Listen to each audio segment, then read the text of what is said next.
नहाए सोनाए विषहर पूब मुँह ठाड़ है। नहाए सोनाए विषहर पूब मुँह ठाड़ है।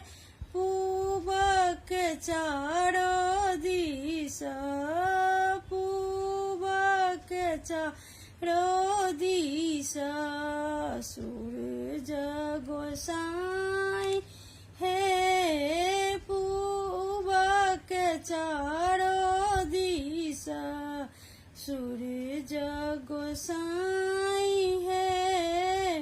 नहाए सोनाए विषहर दक्षिण